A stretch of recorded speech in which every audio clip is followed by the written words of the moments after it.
रहीम अस्सलाम वालेकुम नादरीन, आप यूट्यूब चैनल देख रहे हैं। मैं इमरान खान हूँ। ये वीडियो जिस वक्त आप देख रहे हैं तो 25 नवंबर की सुबह है और काफ़िले रस्ते में है। कौन कौन कहाँ पहुँचा है और सूरत हाल क्या है, ताज़ा तरीन सारी अपडेट्स मैं आपको बता देता हूँ। लेकिन पहले आप ये देख लें कि हुकूमत के कैंप में कितनी खलबली है।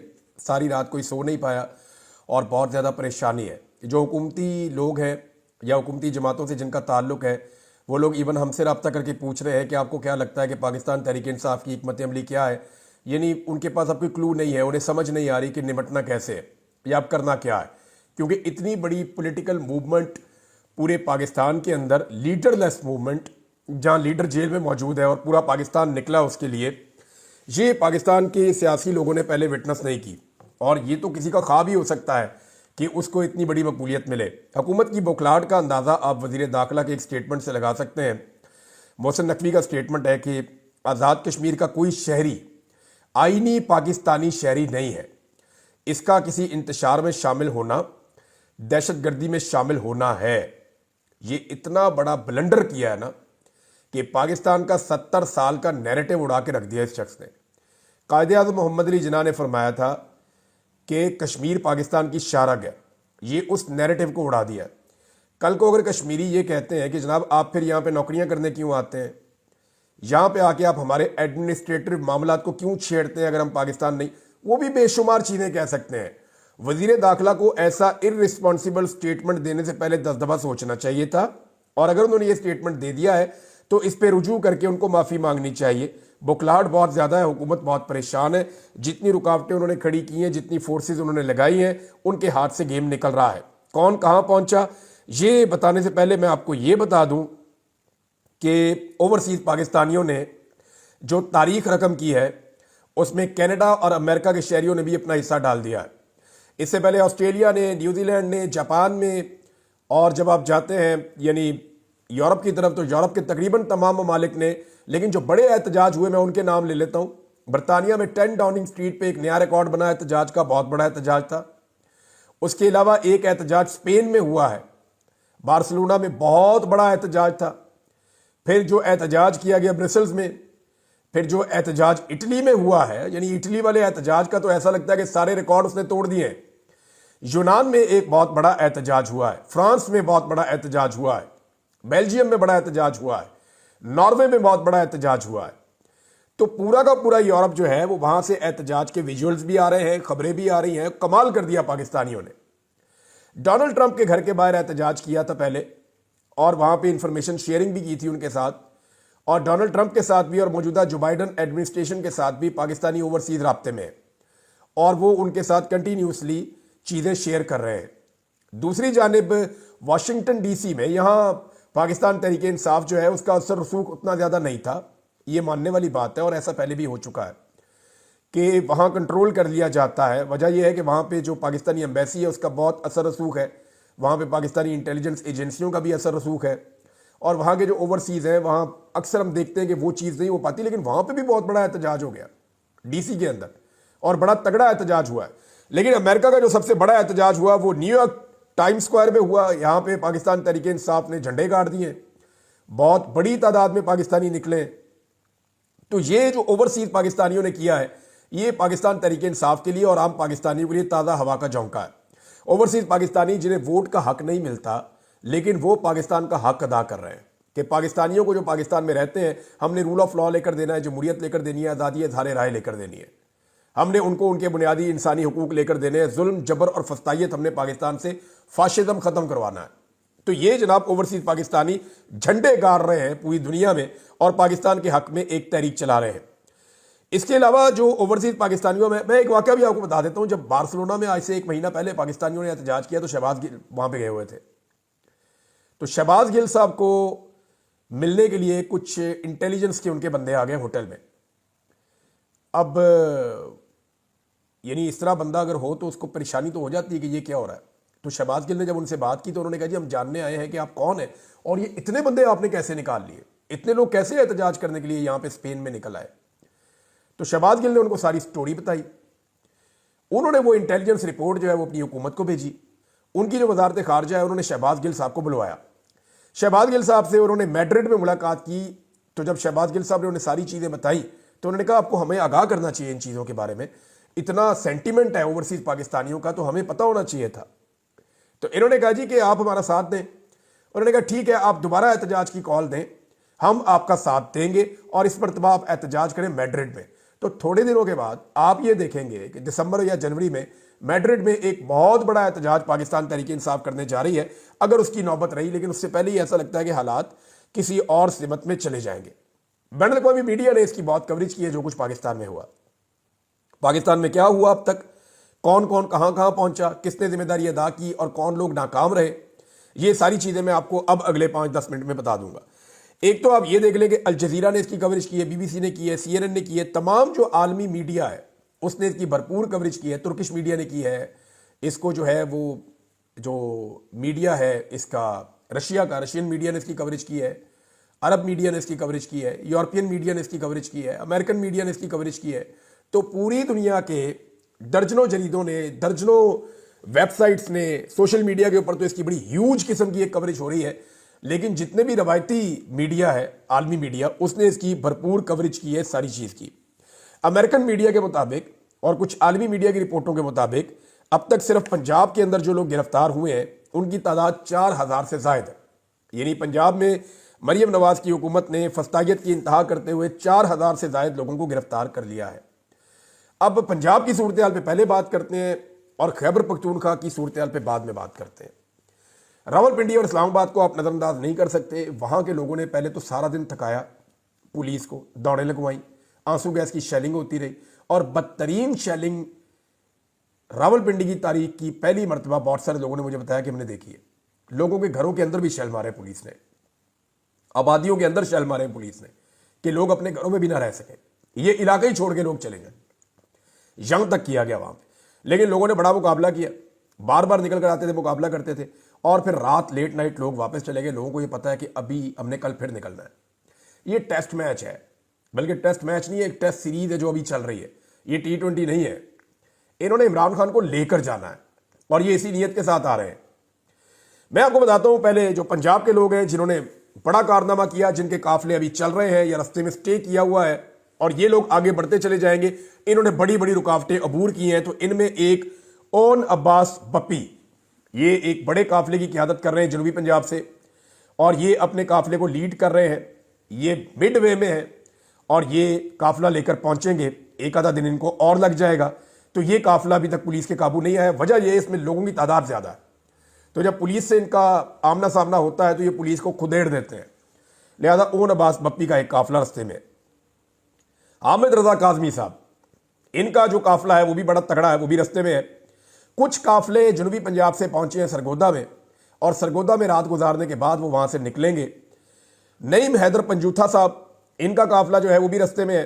जरताज गुल वजीर साहबा, इनका आपको मैंने बताया ये कल से ही निकले हुए हैं सुबह से और आज भी ये दोबारा ट्रेवल करेंगे, तो इनको भी पहुंचना है। इनके साथ काफ़ी बड़ी तादाद में लोग हैं, गाड़ियां हैं, बड़ा अच्छा तगड़ा काफिला है। महर अब्दुल सत्तार, इन्होंने तो जनाब तारीख रकम की है, इनको कोई रास्ता नहीं मिला निकलने का, तो इन्होंने रावी क्रॉस किया। अब रावी गाड़ियों समेत कैसे क्रॉस हो सकता है? तो आप में से शायद बहुत सारे लोगों ने ना सुना हो, एक चीज़ होती है वो रावी के लोग जानते हैं। मैं क्योंकि वहाँ पे शिकार खेलता था तो मैं अपनी गाड़ियां अक्सर उसके ऊपर क्रॉस करवाता था। उस पर ट्रैक्टर ट्रॉली भी क्रॉस हो जाती है, उसको कहते हैं बेड़ी। हम जितने शिकारी हैं वो सारे उसको बेड़ी को जानते हैं। ये बेड़ी लाके किनारे पे लगाई जाती है, जो बड़ी बेड़ी होती है उसके अंदर 4-4 गाड़ियां इकट्ठी खड़ी हो जाती हैं और वो गाड़ियां क्रॉस कर जाती हैं दरिया को और फिर वो वापस जाती है, फिर और गाड़ियां आती हैं, फिर वापस जाती है और गाड़ियां आती हैं। तो इस तरह महर अब्दुल सत्तार ने अपनी बहुत सारी गाड़ियां जो है वो बेड़ियों के ऊपर क्रॉस करवाई हैं रावी, और वहां से वो शेखुपुरा में दाखिल हुए और अब एक नया रास्ता लेकर वो अपना काफिला लेकर आगे जा रहे हैं। तो महर अब्दुल सत्तार ने भी बड़ी रुकावटें अबूर करके मेन रोड पकड़ लिया। सियालकोट के डार जो है, जिनमें रेहाना डार साहबा हैं, उनकी गिरफ्तारी की इतला आ रही थी लेकिन कंफर्मेशन अभी तक नहीं है। उमर डार और रेहाना डार इसको लीड कर रहे थे और भी बहुत सारे लोग हैं। तो ये काफिला भी रास्ते में है और ये भी कोशिश कर रहे हैं कि किसी तरह पहुंचे। कसूर के अंसारी जो है उनका एक बहुत बड़ा काफिला है, उसके बारे में बताया जा रहा है कि वो भी जोर लगा रहा है, वो वापस नहीं गए लोग। शब्बीर कुरैशी और इनके साथी ये जनूबी पंजाब से निकले हैं। ये एक काफिला और है, इसने एक जगह पे भी पड़ाव किया हुआ है और ये भी पहुंचेगा। मियां वाली से उमैर नियाजी का एक बड़ा काफिला था और मियां वाली के वैसे बहुत सारे काफिले थे। मियां वाली से बड़ी दुनिया निकली है और इन्हीं लोगों ने DI खान से आने वाले सबसे बड़े काफिले के रास्ते खोले वहां पे शाहिद खटक का काफिला आ रहा था, शेर अफजल मरवत के भाई का काफिला आ रहा था, सालार काकड़ का काफिला आ रहा था, उमर अमीन गंडापुर का डीआई खान वाला काफिला आ रहा था। तो वहां पे 7-8 काफिले इकट्ठे होकर एक बड़ा काफिला बना था जो पुलिस के साथ जंग लड़ रहा था एक तरह की। ये जब मियांवाली वालों ने अपनी रुकावटें अबूर की हैं तो ये पीछे से आए तो पुलिस बीच में सैंडविच बन गई। पुलिस खेतों में भागी है, रास्ता खुला, अब ये सारे लोग वहां से निकल गए। रास्ते में 2 रुकावटें और थी, उनको अबूर करने के बाद इन्होंने फतेह जंग इंटरचेंज अभी क्रॉस कर लिया जब मैं वीडियो रिकॉर्ड कर रहा हूं, और ये इस्लामाबाद से कोई 15 किलोमीटर पहले पड़ाव डाल के ये काफिला खड़ा है। और जो क्लेम कर रहे हैं इस काफिले के अंदर मौजूद लोग, वो यानी हर काफिले वाले से अलग बात करें तो वो क्लेम करता है कि 10 से 20 हज़ार बंदा मेरे साथ है। तो ये 7-8 काफिले हैं। यानी अगर हम ये कहें मोहताद अंदाजे में 50,000 से 1 लाख आदमी इस जगह पे मौजूद है तो आप मोहताद अंदाजे में ये कह सकते हैं। अब इस काफिले ने जाना है इस्लामाबाद, या यहां पर रुकना है, या वापस पीछे जाना है पेशावर की तरफ, ये फैसला भी नहीं हुआ। ये फैसला होगा आज सुबह, जब आप ये वीडियो देख रहे हैं तो उस टाइम पे कभी ये फैसला होगा, क्योंकि कट्टी पहाड़ी पे बहुत बड़ी रुकावटें खड़ी की गई हैं। वहां पे इस वक्त एक जंग जैसी सूरत हाल है, और वहां जो फ्रंट के ऊपर लोग मौजूद हैं खैबर पख्तूनख्वा के, मैं उनके बारे में आपको बता देता हूं। वहां पे इस वक्त सुहेल अफरीदी, मीना खान अफरीदी और उमर अयूब खान साहब, इनके काफिले क्योंकि वहां से हज़ारा से पहुंच चुके हैं, ये वहां पे आके कट्टी पहाड़ी पे टकराए हैं। तो ये लोग इस वक्त फुल मज़ामत कर रहे हैं। ये मुराद सईद की टीम पूरी की पूरी जो है वो इस वक्त कट्टी पहाड़ी के ऊपर मज़ामत कर रही थी, लेकिन फिर वहां पे पाकिस्तान तहरीक इंसाफ ने अपना पड़ाव डाला है और कट्टी पहाड़ी को उन्होंने क्रॉस करना है। अब देखना यह है कि वो एक तरफ से जोर लगा के उसे क्रॉस करते हैं या पीछे से मदद मांगते हैं। अटक से जो लोग निकले हैं उन्होंने सारा दिन मोटरवे पे कब्जा रखा है, पुलिस को भगा दिया था उन्होंने। अटक का डीपीओ लोग ढूंढते रहे, वो नजर ही नहीं आया। अब ये जो अटक से लोग निकले हैं ये वापस अटक में ही अपने घरों में चले गए, और वो ये कह रहे हैं जी हम दोबारा निकलेंगे। जुल्फी बुखारी साहब की जो फैमिली है, जो यहाँ पे उनके कजन्स हैं, जो उनके बाकी रिश्तेदार हैं, वो यहाँ पे बड़ी ज़बरदस्त उन्होंने लड़ाई लड़ी है। अटक के मैं पहले ये आपको बताना भूल गया था, और बाद वक़्त इन्फॉर्मेशन होती भी नहीं है। फिर मैंने जो ग्राउंड रियलिटीज़ मुख्तलिफ लोगों से इन्फॉर्मेशन ली तो वो ये है कि अटक के जो 5 MPAs हैं उन्होंने भी बड़ा जोर लगाया, और वो 5 MPAs अपने अपने लोगों को लेकर निकले और कोई एक भी गिरफ्तार नहीं हुआ अभी तक। और फिर जब उन्हें पता चला कि अभी खैबर पख्तूनख्वा वाले बहुत लेट हैं, हमें उनको लेकर जाना है या उनकी मदद करनी है, तो फिर वो वापस गए और उन्होंने नई हिकमत अमली बनाना शुरू की है। वो कल दोबारा निकलकर मोटरवे पे आके टच करेंगे। अभी मोटरवे के ऊपर इस वक्त खड़े हैं बहुत बड़े काफिले जो साउथ की जानिब से आ गए हैं, जो डीआई खान से क्रॉस करते हुए सी पैक से आए हैं। वो तकरीबन 15 किलोमीटर इस्लामाबाद से पहले, टूल प्लाजा से पहले, ये सारे वहां पे खड़े हैं और कई किलोमीटर तक वहां पे फैले हुए हैं। अब एक काफिला जो उमर अयूब के साथ आ रहा था, उनकी क़यादत में सबसे ज्यादा जंग अगर किसी काफिले ने लड़ी है तो वो इसने लड़ी है। पहले इनको एक मतबली दी गई जाके टेक्सला में पुलिस का मुकाबला करें। ये वहां गए और वहां इन्होंने कई घंटे टेक्सला में मुकाबला किया। फिर इनको कहा गया नहीं, आप अली अमीन के काफिले के साथ आकर मिले, आप वापस आए। ये वापस आए, हज़ारा मोटरवे से उतरे तो इनको वहां पे गाजी बरोता के पास गालिबन वहां एक बहुत बड़ी मुजामत का सामना करना पड़ा। इन्होंने वो रुकावटें भी तोड़ दी। उसके बाद ये अली अमीन के पास पहुंचे और इस वक्त ये काफिला सबसे आगे था जब ये कट्टी पहाड़ी को जाकर टच किए। तो इस वक्त जो हज़ारा से आने वाले लोग हैं या सुहेल अफरीदी के साथ जो लोग आए, मीना खान के साथ जो लोग आए, इनकी ड्यूटी है, फजल हकीम वगैरह, ये कट्टी पहाड़ी को इस वक्त क्लियर कर रहे हैं, पुलिस को वहां से हटाने की कोशिश कर रहे हैं। तो मैंने आपको उन लोगों के नाम लिए जिन लोगों ने बड़ा ज़बरदस्त परफॉर्म किया है। और अभी ये टेस्ट मैच चलेगा। अभी लाहौर ने निकलना है, अभी फैसलाबाद ने निकलना है, अभी सियालकोट ने निकलना है, गुजरावाला ने निकलना है, अभी तकरीबन दर्जनों शहरों ने निकलना है, क्योंकि लोग इंतज़ार कर रहे हैं कि अगली कॉल क्या आती है और किस तरीके से आती है। जब डी चौक पहुंचेगी पाकिस्तान तहरीक इंसाफ तो उसके बाद एक नया खेल शुरू होगा, और इस मरतबा तहरीक इंसाफ को डी चौक में पहुंचने से रोकना इतना आसान नहीं है। शौकत बसरा साहब एक काफिला लेकर आ रहे हैं, और शौकत बसरा साहब का काफिला भी काफ़ी बड़ा है। वो जनूबी पंजाब से निकलने में कामयाब हो गए अपने इलाके से। पुलिस का घेरा उन्होंने तोड़ दिया था, क्योंकि उनके साथ भी लोग मौजूद थे, पुराने पॉलिटिकल वर्कर हैं, वो समझते हैं इन चीज़ों को। तो शौकत बसरा साहब भी रस्ते में है। फयाज झचड़ा साहब वो भी रस्ते में, जिनके बेटे को टॉर्चर किया गया था प्लास के साथ, और उसकी वीडियो बना के घर वालों को दिखाई गई थी वीडियो कॉल पे। उनकी वालदा को बहुत थ्रेट किया गया था। ये MNA साहब हैं, ये भी जनाब पहुंच गए हैं। जनूबी पंजाब वालों ने बीच में चंद जगहों पे स्टे किया है और अब वो सुबह से दोबारा आगे बढ़ना शुरू करेंगे। जैन कुरैशी, आमिर डोगर, ये दोनों बुरी तरह नाकाम हुए। ना सिर्फ ये खुद नाकाम हुए बल्कि इन्होंने अपने पीछे ऐसे लोग भी नहीं छोड़े जो लीड करते, और अभी तक मुल्तान से कोई बड़ा काफिला रिपोर्ट नहीं हुआ। अगर जैन कुरैशी नहीं है तो उनकी बहन कहाँ है, बाकी लोग कहाँ हैं, अभी तक कुछ पता नहीं चल रहा। लेकिन मुमकिन है कि वो लोग मैदान में आ जाए और थोड़ी देर में चीज़ें क्लियर हो जाए जब आप ये वीडियो सुन रहे हो, क्योंकि गिरफ्तार तो कोई भी हो सकता है, लेकिन जिस तरीके से ये गिरफ्तार हुए उस पर कारकुन और अवाम बहुत गुस्से में है।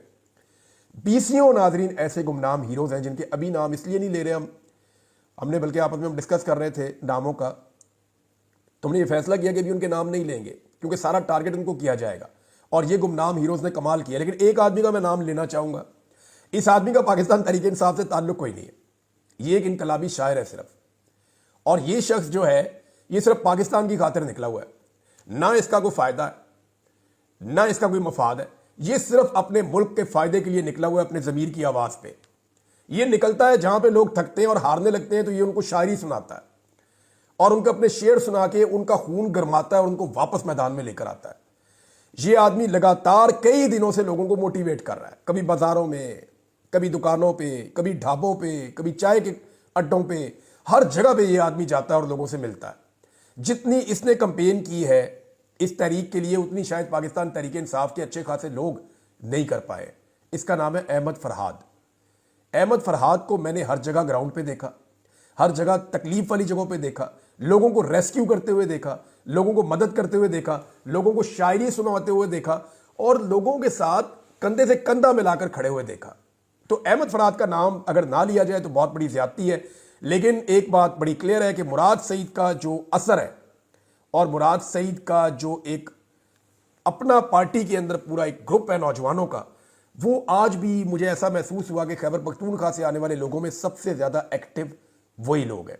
नाज़रीन, कभी आपने सोचा है कि नवाज शरीफ साहब को ऐसे कारकुन क्यों नहीं मिले? यानी अगर वो गिला करते हैं या रोते हैं तो उनका रोना बनता है मियाँ साहब का।